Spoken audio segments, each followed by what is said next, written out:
Course academy के YouTube channel पे पुनः आपका स्वागत है। हम लोगों ने बीपीएससी का प्रीवियस ईयर जो एंशियंट इंडिया से चल रहा था वो हम लोग इस श्रृंखला प्रारंभ की थी, जिसमें लगभग 100 क्वेश्चन कर लिए थे। अभी आज उससे आगे का प्रश्न हम लोग स्टार्ट करते हैं। 101 नंबर प्रश्न, जैसे कि लिखा हुआ है, अशोक के शिलालेखों में प्रयुक्त भाषा कौन सी थी? तो 4 ऑप्शन है, संस्कृत, पाली, प्राकृत, हिंदी। तो इसमें क्या है? प्राकृत। हमें ये चीज़ ध्यान रखना है। जैसे क्या अशोक के अधिकांश अभिलेख क्या है? प्राकृत भाषा में थे। और अगर लिपि की बात होगी तो किसमें? ब्राह्मी लिपि में थी। ठीक है। और ये चीज़ आपको ध्यान रखना है, केवल 2 अभिलेख जो शाहबाज गरी और मानसेरा, ब्राह्मी लिपि ना होकर कौन सी लिपि थी? खरोष्टी लिपि। और तक्षशिला से अरेमाइक लिपि में लिखा गया था। ये बीपीएससी में एक बार क्वेश्चन पूछा भी गया था। तो हमें ध्यान रखना है कि खरोष्टी लिपि किसमें थी? शाहबाज गरी और मानसेहरा। इसका संबंध था शाहबाज गरी और मानसेहरा कौन सी लिपि में लिखी गई थी? खरोष्टी लिपि में। और जो है अधिकांश अभिलेख किसमें थे? प्राकृत भाषा में और ब्राह्मी लिपि में। ठीक है। और तक्षशिला, हमने पढ़ा भी है तक्षशिला विश्वविद्यालय के बारे में। वहाँ से जो उत्तर पश्चिम भारत से जो प्राप्त हुए अभिलेख वो कौन से? अरेमाइक लिपि में। इसको ध्यान रखना है। चलिए नेक्स्ट क्वेश्चन लोग देखते हैं। निम्नलिखित में से कौन सा प्राचीन भारत की कौन सी लिपि दाहिने से बाईं ओर लिखी जाती थी? यही खरोष्टी लिपि है, जो कि शाहबाज गरी और मानसेहरा की से जो प्राप्त हुई लिपि, इसमें यही खरोष्टी लिपि का प्रयोग हुआ है, जो कि दाहिने से बाईं ओर लिखी जाती है। तो हम लोग को ध्यान रखना है, शाहबाज गरी प्लस मानसेहरा, यह दोनों लिपि किस में लिखी गई है? दोनों क्या है? दाहिने से बाएं ओर की लिखी गई है। इसको ध्यान रखना है। यह मुख्यतः उत्तर पश्चिम भारत की लिपि थी। अशोक के धम्म का मूल उद्देश्य क्या है? देखिए, इसमें क्या है, काफ़ी सारे इसके मूल उद्देश्य थे, जिसमें बेसिकली हम लोग को, जैसे इसमें काफ़ी सारे, जैसे उस समय बीपीएससी में 63 बीपीएससी में पहले 5 ऑप्शन होते थे। तो उसमें क्या था कि जैसे शांति और अहिंसा भी था, बड़ों का सम्मान भी था, और धार्मिक सहनशीलता भी था। तो ये सब काफ़ी सारे थे। इस प्रकार से क्या हो जाएगा? उपयुक्त में से एक से अधिक। जैसा हम लोग देख सकते हैं कि अशोक का धर्म एक नैतिक संहिता थी। अशोक अपने दूसरे और 7वें शिलालेख के माध्यम से संदेश देता है, अपा सिन्वे बहु कयाने दया दाने सच्चे सोचिए माधवे साधवे च, अर्थात कम पाप करना, कल्याण करना, दया दान करना, सत्य बोलना, पवित्रता से रहना, स्वजन स्वभाव में मधुरता, श्रद्धा बनाए रखना। इस प्रकार से कि क्या है, धर्म का मूल उद्देश्य क्या था? शांति और अहिंसा, बड़ों का सम्मान, यह सभी नहीं था। वैसे भी एक चीज़ ध्यान रखना कि जो कोई बृहद पैमाने पर अगर कुछ उद्देश्य होता है, मूल संदेश होता है, कोई एक ना हो, कई प्रकार के होते हैं। इस टाइप में हो जाएंगे ऑप्शन ही। हालांकि अब क्या है, 69वीं से ये खत्म हो गया, 70वीं में जो पूछा जाएगा, अब क्या है, 4 ही ऑप्शन ये पूछा जाएगा आगे। चलिए नेक्स्ट हम लोग देखते हैं। केवल वह स्तंभ जिसमें अशोक ने स्वयं को मगध का सम्राट बनाया, भाब्रू स्तंभ लेख, इसको बिल्कुल ध्यान रखना है। भाब्रू स्तंभ लेख में स्वयं को अशोक ने क्या है? सम्राट बताया है। अगला प्रश्न हम लोग देखते हैं। अपने शिलालेखों में अशोक सम्राट किस नाम से जाने जाते थे? प्रियदर्शी, पैसेज बीपीएससी में दिया गया था, देव नाम प्रियदर्शी, यानी देवताओं का प्रिय। ठीक है, इस बात को ध्यान रखना है। चलिए नेक्स्ट हम लोग प्रश्न देखते हैं। अशोक के अभिलेखों को पहली बार इसके द्वारा पढ़ा गया था, जेम्स प्रिंसेप। ये पिछले बार वीडियो में भी हम लोग देखा था कि अशोक के अभिलेखों को पहली बार किसके द्वारा पढ़ा गया था? जेम्स प्रिंसेप के द्वारा। वहीं अगला प्रश्न है कि कौटिल्य के अर्थशास्त्र में किस पहलू पर प्रकाश डाला गया है? देखिए, ये पुस्तक का नाम है अर्थशास्त्र, लेकिन किस पहलू पर प्रकाश डाला गया? राजनीतिक जीवन में। ठीक है, इसको ध्यान रखना है। और कौटिल्य का अन्य नाम क्या था? चाणक्य नाम था, विष्णुगुप्त नाम था। तो इस बात को हम लोग को ध्यान रखना है। और कौटिल्य किसके समतुल्य थे? किस शासक के समतुल्य थे? तो चंद्रगुप्त मौर्य साम्राज्य की स्थापना की थी चंद्रगुप्त मौर्य ने, उसके क्या है? समतुल्य थे। और क्या कि अर्थशास्त्र की तुलना की जाती है मैकियावेली के प्रिंस से की जाती है, ये भी आपको ध्यान रखना है। ठीक है, नेक्स्ट अगला क्वेश्चन है, कौटिल्य की पुस्तक अर्थशास्त्र किस विषय पर आधारित था? देखिए, 44वीं बीपीएससी में पूछा गया था, 63वीं बीपीएससी में से पूछा गया था, जिसमें कि क्या है कि मुख्य रूप से क्या था यह, इसमें राजनीतिक जीवन के साथ साथ और भी काफ़ी सारे क्रियाकलाप का जो है वर्णन है इसमें। तो इस आधार पे क्या हो जाएगा? ई ऑप्शन हो जाएगा, जिसमें क्या विदेश नीति भी है। ठीक है, और क्या है, शासन कला के सिद्धांत और अभ्यास। और यही दोनों अगर देखा जाए तो उपरोक्त में से एक से अधिक हो जाएगा तो क्या हो जाएगा, ई ऑप्शन हो जाएगा। चलिए अगला प्रश्न देखते हैं। निम्नलिखित में से कौन सी मंदिर कांचीपुरम में स्थित है? कांचीपुरम में स्थित है, हालांकि ये सीडीपीओ में पूछा गया है। वेंकटेश्वर स्वामी वारी मंदिर नहीं, पद्मनाभन स्वामी मंदिर नहीं, अरु अरुणमिगु रामानाथ स्वामी मंदिर ये भी नहीं, एकाम्बरेश्वरार मंदिर, ये ध्यान रखना आपको, कांचीपुर में, जिसका निर्माण किया था पल्लवों के द्वारा किया गया था। ठीक है, कई सारे कुछ ऐसे प्रश्न मिलेंगे जो कि फर्स्ट टाइम आपने पढ़ा होगा, इसलिए एनसीईआरटी भी पढ़ने के लिए रिकमेंड किया जाता है। हालांकि ऐसे क्वेश्चन की संख्या काफ़ी कम होती है, जैसे अभी हम लोगों ने 109 क्वेश्चन किया है, तो इसमें 2-4 ही क्वेश्चन ऐसे लिखे हैं जो लीक से हटके हैं। ठीक है, तो मेरा ये मानना है कि जो इजी क्वेश्चन है उस पर आपको फोकस करना है, इसी से प्रश्नों को 4 से 5 बार पढ़ना है। जो टफ क्वेश्चन आते हैं सबके लिए टफ होते हैं, और यह कहा भी नहीं जा सकता कि वो टफ क्वेश्चन बने ही बने। हालांकि एनसीईआरटी पढ़ना चाहिए, ठीक है, इसमें कोई दो राय नहीं है, लेकिन आपको इजी क्वेश्चन को गलत नहीं करना है, ये ध्यान रखना है। चलिए, एक बीपीएससी सीडीपीओ में क्वेश्चन पूछा गया था कि भीमबेटका, आप लोग सभी जानते हैं, मध्य प्रदेश में स्थित है, और यहाँ पे क्या है, शैल चित्र मिले हैं। कैसे चित्र मिले हैं? शैल चित्र, जिसमें क्या है, मानवाकृति, शिकार, पशु पक्षी, सब के क्या है, दैनिक क्रियाकलाप से जुड़े हुए क्या है, सैकड़ों नमूने हैं। और यह भीमबेटका कहाँ है? मध्य प्रदेश में है, पहाड़ियों के ऊपर काफ़ी सारे श्रृंखला बने हुए थे, उसमें ऐसे ऐसे चित्र वर्णित हैं। इससे भी क्या है, मानव जीवन के इतिहास को समझने में की समझ बनती है, सीख मिलती है। अगला क्वेश्चन है, मेगास्थनीज ने भारतीय समाज को कितने श्रेणियों में विभाजित किया? 7 श्रेणियों में, आपको ध्यान रखना चाहिए। मेगास्थनीज की पुस्तक का क्या नाम था? इंडिका, और यह जो है इंडिका में था, और इसमें 7 समाज का वर्णन किया था। इसमें दार्शनिक, कृषक, पशुपालक, कारीगर, योद्धा, निरीक्षक एवं सभागार। ये क्या है कि आपको ध्यान रखना है कि 7 भागों में विभाजित किया था, और मेगास्थनीज की पुस्तक का नाम क्या था? इंडिका। कह रहे मौर्य समाज का 7 वर्गों में विभाजन का विशेष रूप से उल्लेख किया गया है, किसमें? मेगास्थनीज की पुस्तक इंडिका में अभी हमने पढ़ा। देखिए 46वें में भी यही क्वेश्चन पूछा गया था, 63वें में यही क्वेश्चन। अगर इस क्वेश्चन को आप पढ़ के जाते, अच्छे से समझ के जाते, इसके साथ जितने डायमेंशन होते हैं वो अगर क्लियर करके जाते, तो ये क्वेश्चन आपको बनाने में काफ़ी आसानी थी। इसलिए हम लोगों ने सर्वप्रथम यह निर्णय लिया है कि सबसे पहले हम लोग क्या प्रीवियस ईयर क्वेश्चन को ही कंप्लीट करेंगे।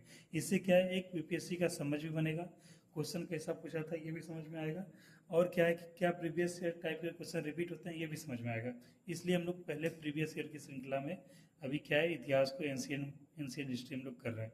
नेक्स्ट प्रश्न देखते हैं हम लोग।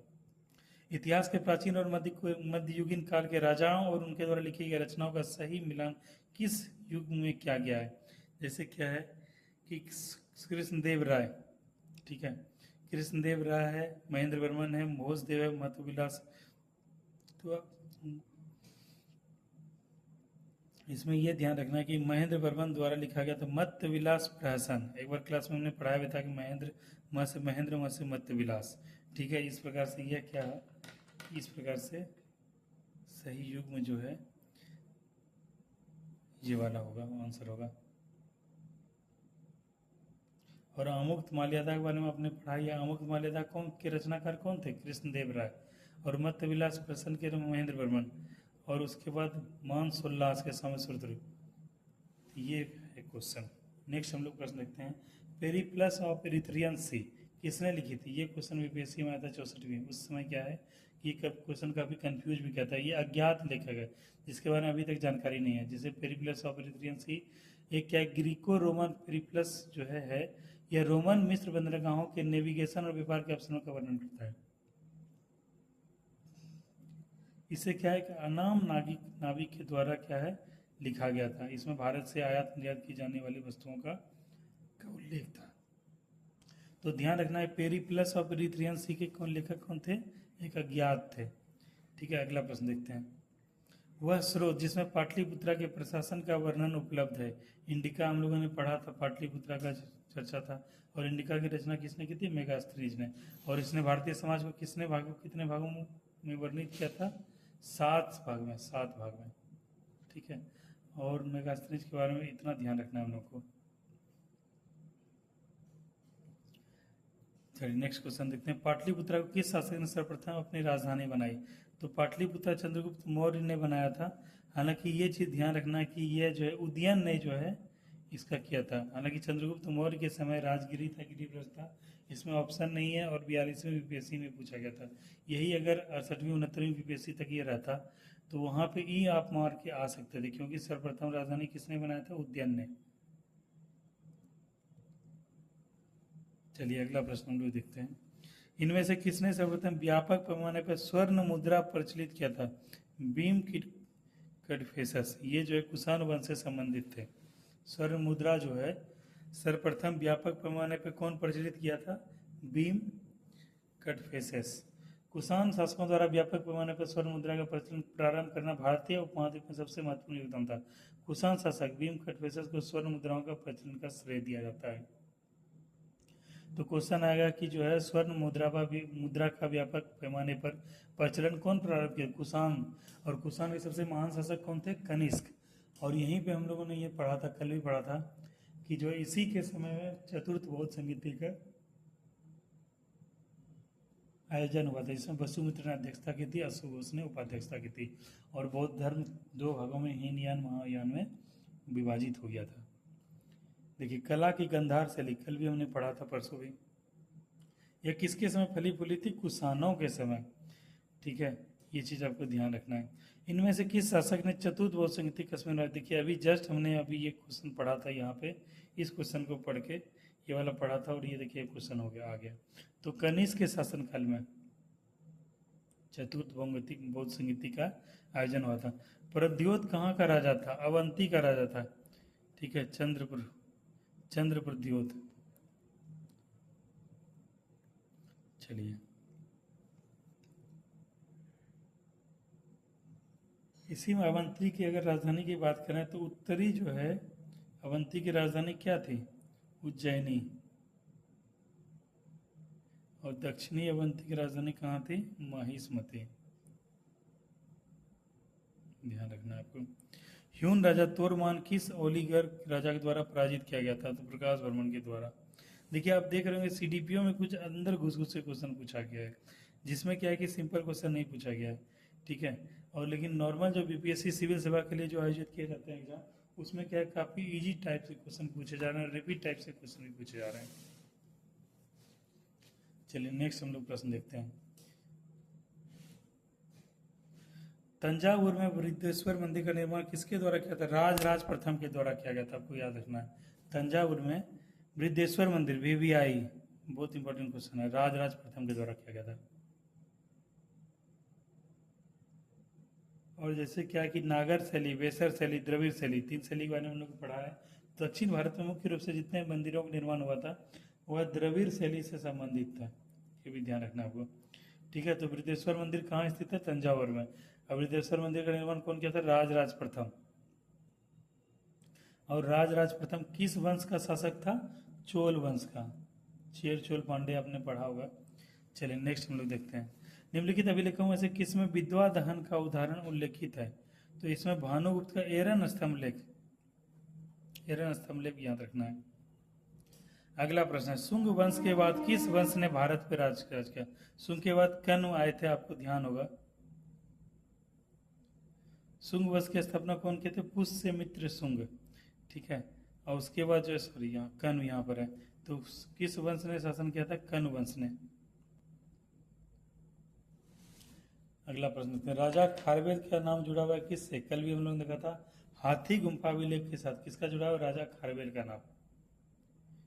चलिए अगला प्रश्न देखते हैं। किस गुप्त शासक ने अपने बड़े भाई की हत्या कर सत्ता प्राप्त की? चंद्रगुप्त द्वितीय, इसी को बोलते हैं विक्रमादित्य।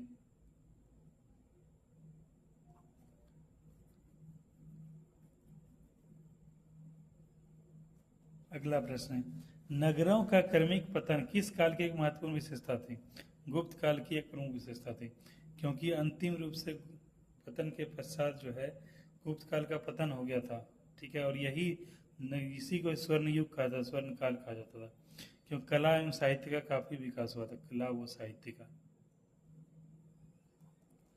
ठीक है, निम्नलिखित में से कौन सा बंदरगाह गुप्त काल में उत्तर भारतीय व्यापार के लिए उपयोग किया जाता था? इसमें हम लोग एक ताम्रलिप्ति बंदरगाह पढ़े, हम लोग ताम्रलिप्ति बंदरगाह था, इसको ध्यान रखना। हालांकि यहाँ पे क्वेश्चन जो है भरूच के बारे में भी दिया हुआ है। ठीक है, भरूच में, जो कि कहाँ था? गुजरात के पास था, कच्छ के पास था, लेकिन यहाँ उत्तर भारतीय व्यापार के लिए उपयोग किया जाता है, हालांकि दोनों हो जाएगा लेकिन मुख्य रूप से ताम्रलिप्ति का प्रयोग किया जाता है। आयोग द्वारा ये ऑप्शन माना गया है, यानी ताम्रलिप्ति और भरोस दोनों को माना गया है। और कल्याण में भी हालांकि होता था, तो इस प्रकार से ये ऑप्शन हो जाएगा। अगला क्वेश्चन, किस शासक वंश ने मंदिरों ब्राह्मणों को सबसे अधिक ग्राम अनुदान में दिए थे? गुप्त वंश। अभी हम लोगों ने पढ़ा था कि स्वर्ण काल कहा जाता था इसको, और जो है इसमें कला साहित्य का काफ़ी विकास हुआ। इसमें भूमि अनुदान का उल्लेख किया गया, काफ़ी ज़्यादा भूमि को भी दान के रूप में दिया गया था शासकों द्वारा।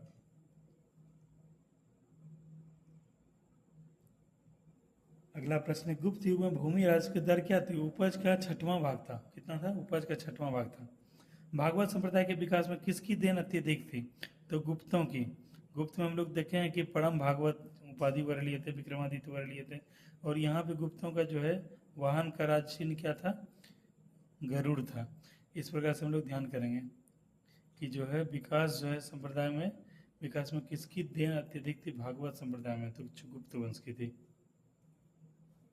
इनमें से किसने पहली बार यह व्याख्या की पृथ्वी के अपनी धुरी पर घूमने के कारण प्रतिदिन सूर्यास्त एवं सूर्योदय होता है? आर्यभट्ट द्वारा यह व्याख्या की गई थी।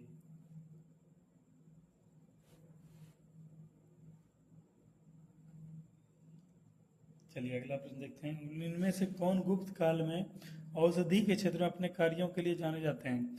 इसमें क्या था? सुश्रुत वगैरह क्या है, काफ़ी अच्छे नाम इसमें आपने पढ़ा होगा।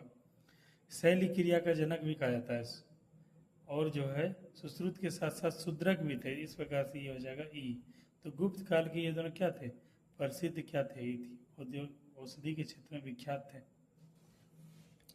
वर्धन राजवंश की स्थापना किसने की थी? पुष्यभूति।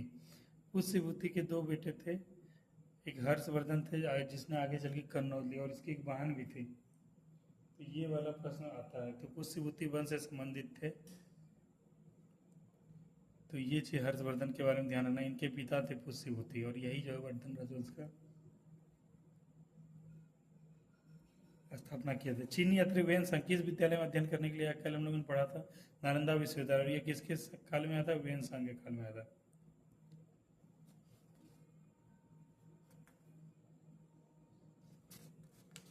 चलिए अगला प्रश्न देखते हैं हम लोग। वेन सांग ने भारत की में यात्रा के समय सूती कपड़ों के उत्पादन के सबसे प्रसिद्ध नगर किसको बताया? मथुरा को बताया था। ठीक है, आपको ध्यान रखना। वेन सांग, अभी हमने पढ़ा था वेन सांग किसके दरबार में आया था? वेन सांग आया था हर्षवर्धन के दरबार में। कवि वान कहाँ का निवासी था? पाटलिपुत्रा का निवासी था। चीनी यात्री इत सिंह ने बिहार का भ्रमण किस कालखंड में किया था? उपयुक्त से कोई नहीं इसलिए हो जाए क्योंकि 671 से 72 में। देखिए बीपीएससी में ऐसा भी क्वेश्चन पूछा गया था। चलिए अगला क्वेश्चन देखते हैं हम लोग। प्रसिद्ध चीनी यात्री फाहियान किसके शासनकाल में भारत आया था? देखिए चंद्रगुप्त द्वितीय के समय। देखिए फाहियान आया था चंद्रगुप्त द्वितीय के समय। और वेन संघ कब आया था? वेन हर्षवर्धन के काल में।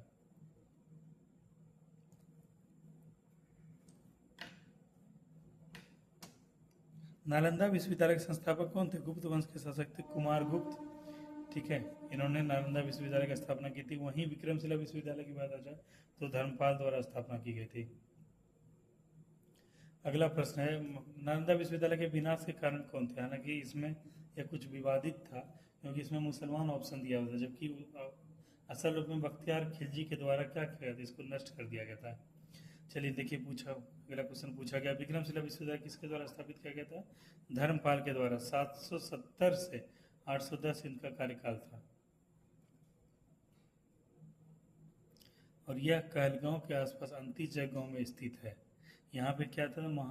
यहाँ पे होता था वज्रयान शाखा की पढ़ाई होती थी, वज्रयान शाखा। ताम्रपत्र लेख दर्शाते हैं कि प्राचीन भारत काल में बिहार के राजाओं का संपर्क किससे था? जावा सुमात्रा से था।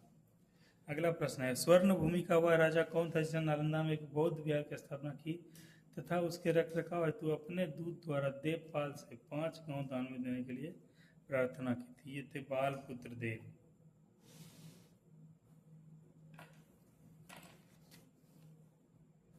अगला प्रश्न है, खजुराहो मंदिर स्थापित के निर्माण में कौन सहयोगी थे? चंदेल। चंदेलों के द्वारा खजुराहो मंदिर क्या है? मध्य प्रदेश के छतरपुर में। ये भी इंपॉर्टेंट है। और यहाँ पे कंदरिया महादेव का भी जो है मंदिर है, और इसका निर्माण चंदेल राजाओं के या शासकों द्वारा किया गया था। विक्रमशिला शिक्षण संस्थान का संस्थापक कौन था? धर्मपाल। अभी हमने पढ़ा है इस वाले में। निम्नलिखित राजाओं राजवंशों में किसका उल्लेख संगम साहित्य में नहीं हुआ है? चेर, चोल, पांडे का हुआ है, कदम का नहीं हुआ है, ध्यान रखना है। संगम युग में उदयपुर किसके लिए प्रसिद्ध था? तो कपास के लिए व्यापार का महत्वपूर्ण केंद्र था संगम युग में। मुद्रा राक्षस के लेखक कौन थे? विशाख दत्त, आपने पढ़ाई होगा ये। पृथ्वीराज राजपूत कौन लेखक है? चंदवर दाई। ठीक है, तो हम लोगों ने 150 क्वेश्चन का सीरीज कंप्लीट कर दिया। आज तीसरा दिन था, और आगे 150 के बाद हम लोग 151 से यहाँ से स्टार्ट करेंगे। ठीक है, उम्मीद करता हूँ आप अच्छे से पढ़ रहे होंगे, हिस्ट्री को बार बार रिवीजन कर रहे होंगे। हिस्ट्री से दोस्तों 30 लगभग 28 से 30 क्वेश्चन पूछे जाते हैं। ठीक है, साइंस से भी 30 क्वेश्चन पूछे जाते हैं, करेंट से 28 से 30 क्वेश्चन पूछे जाते हैं। तो आपको इन तीनों पे अच्छा कमांड करना है, हिस्ट्री पे, करंट अफेयर पे और साइंस पे। ठीक है, इसी से आपका सिलेक्शन में सबसे निर्णायक भूमिका निभाएगा। इसीलिए हमने सीरीज शुरू किया हिस्ट्री से। आगे चल के और भी विषय हम लोग कंप्लीट करते जाएंगे। ठीक है, थैंक यू।